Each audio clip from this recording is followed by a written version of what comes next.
Hey guys, it's Chloe Dash and I am back with another video. I feel like it's been forever since I started a video and said that because I have not made a YouTube video in dumb long. Here we are, and today we're gonna do this look.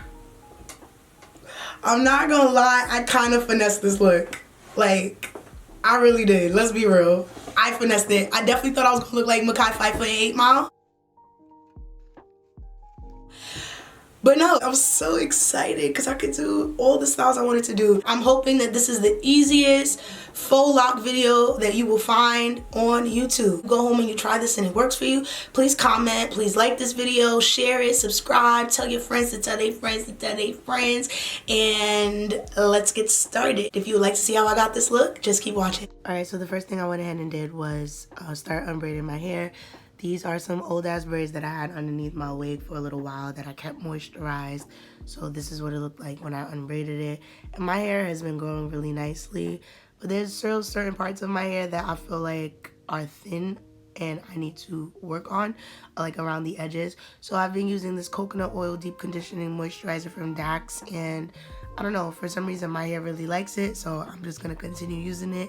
And I got that shit from a regular ass beauty supply store, so yeah, get that. And then I'm taking this Queen Helene styling gel, super hold, and I'm gonna also rub that throughout my hair. And all this really is doing is moisturizing my hair, helping me to keep the hair like neat and guide me for where I want to part my hair.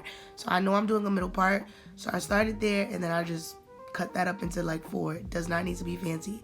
Then I'm taking my rubber bands and my extra hold jam, and I'm gonna use that on my edges and throughout my hair, and that's gonna help again leave the hair neat while I'm parting the hair the way that I want it.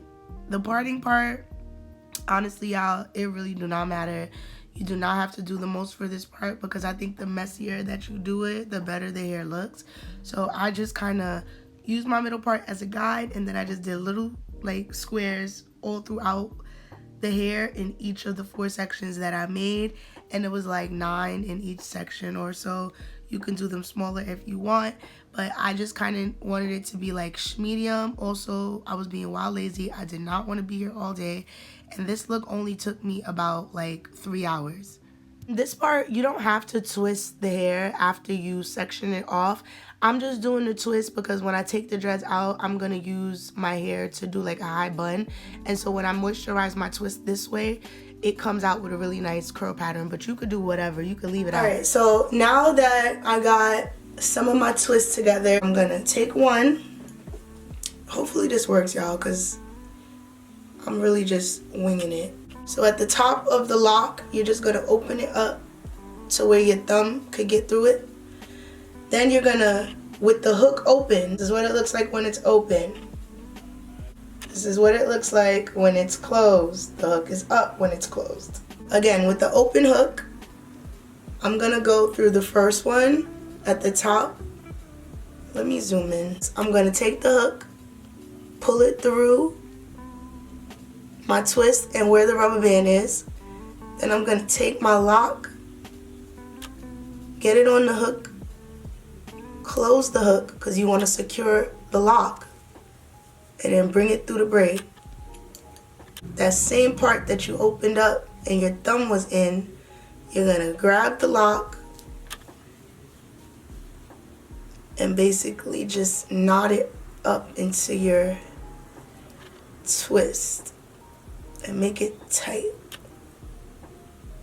like that. So now you're gonna have the lock and you're gonna have your twist here. Now this is the part that I'm winging. So for this part, I bought the Sensational 3X, I don't know what that says, Lulu Tress? I think it says Lulu Tress. This is what it looks like. And they're already basically separate. So like this is 1, this is 2. So you just take 1 whole strand like this, and then I'm just gonna separate the strand a little bit so we can make it thicker. So you just basically want it to be open up like this.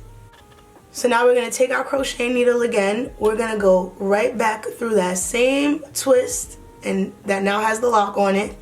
We're gonna put that water wave in, pull it through, just pull it through. And you don't need to make that knot again to make it come through, because now all we're gonna do is wrap. You're gonna have a short side, and the short side you're gonna leave it near you're gonna put it with your twist. So this is the short side, and then you're gonna have a long side. So you're gonna take the short side with your twist, combine that with the lock, and then you're gonna start twisting. Try to keep the water wave opened up so you can cover it. I'm gonna go a couple of times over the top so it really locks in tightly. And then as we get further down, we're gonna loosen it up.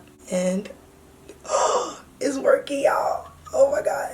Just gonna keep on wrapping that right into the lock itself. And then I'm just gonna do the roll method.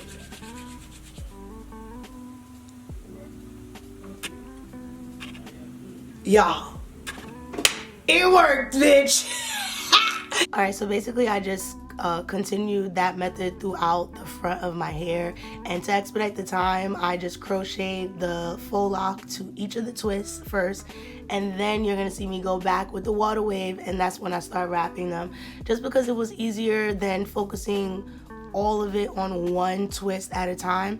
And again, like I said, this look only really took me like 3 hours, and I think it was because of the way that I did it and separating it in this way. So after you wrap all of them, this is what it's gonna look like. It looked really good, y'all. I was hyped. This next part, unfortunately my camera deleted a portion of it, but I just basically cornrowed the back of my hair into 4. Doesn't need to be fancy. They were loose as hell, and I'm just gonna crochet the lock directly to the cornrows. They don't need to be wrapped until you get to the top. Then you wrap those so that they could blend with the rest of them. All right, y'all, so we are basically finishing up now. All right, y'all, we finally made it to the top. And once you've gone around a couple of times and you're comfortable with it, you're gonna just take it on down. And the tighter that you wrap it, the skinnier the lock will be. The looser you are and softer you are with your hands when wrapping it, the larger the wrap will be, and the larger the lock. I want you to see how long it is. Cheeks. This is a lot.